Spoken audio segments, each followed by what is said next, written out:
karag, welcome back to my vlog. Isang magandang gabi sa inyong lahat mula dito sa Lasak City. At ito na nga mga karag, mga latest kaganapan ngayon na pinag-usapan, pinagchichikahan ng mga active ng mga chismos at mga chismosa sa social media na kung saan alam kong na-late ako at alam kong nauna kayo sa akin. Pero habol talaga ako dahil hindi ko talaga kinaya yung mga pa-eksena nila ngayon na kung saan kita nyo naman sa ating minupusal nakakatakot na fashion distraction look bitaw na anyari sa ganap. Habang chinecheck ko yung mga kaganapan sa Miss World sa pamamayagpag ng ating pambatong na si Maring Asia na kung saan talagang hindi na nagpakabog bitaw, talagang todo bigay at pasok lahat sa mga pa-event ng Miss World 2026. Nakaka-proud, di ba? Na kahit sabihin natin hindi natin masungkit yung corona, at least masabi natin ay ito yung kandidata sa Miss World na talagang bantayan ng mga kapwa kandidata niya dahil ako, very talented yung pambato natin at talagang may ibubuga. So speaking of ibubuga mga karag-karag, nako, mas naluka ako dito sa mga pabugahang pa-issue ngayon sa Miss Universe Organization kay Angkol at kay Timha at pati si Mama J, idadamay na rin yata sa kaguluhan na to mga karag-karag. Base sa pa-statement ni Angkol bitaw na kung saan nabasa ko sa social media, Hoy, teka lang. Kalma lang, papanawat. Anyari, bakit pati pins idadamay or mandamay na? Ano na ba to? Naloka ako.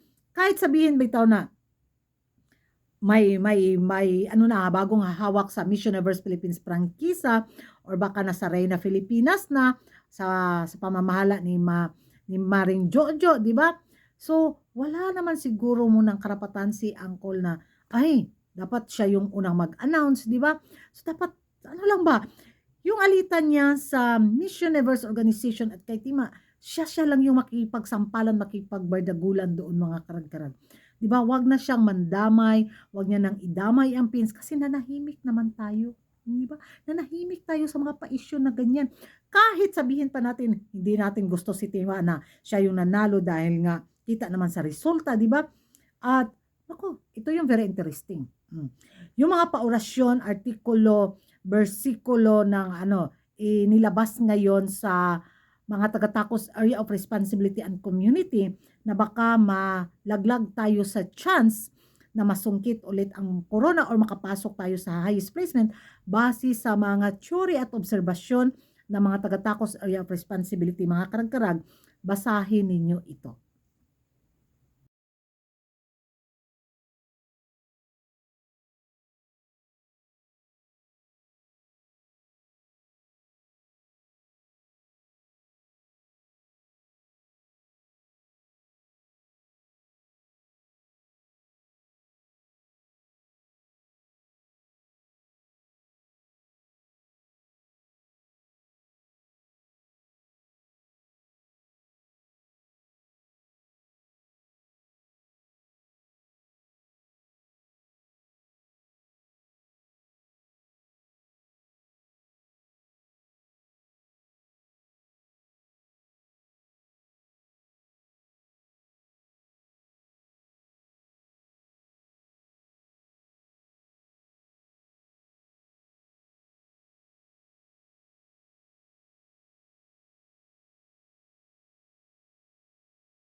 So yan na mga karag-karag, nabasa na ninyo ang mga paorasyon, artikulo, versikulo mula sa mga taga-Tacos Area of Responsibility kung bakit delikado yung chances natin sa Miss Universe 2026 sa Piro.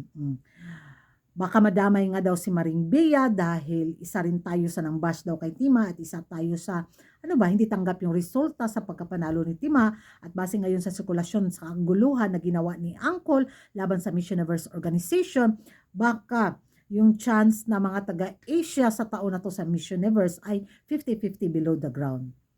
So magiging reaction ko naman, kung professional ang Miss Universe Organization, so wag nilang iano bitaw, isali yung mga kandidatang lumalaban sa corona dahil wala naman silang kasalanan, di ba? Wala naman silang ginawa sa Miss Universe organization.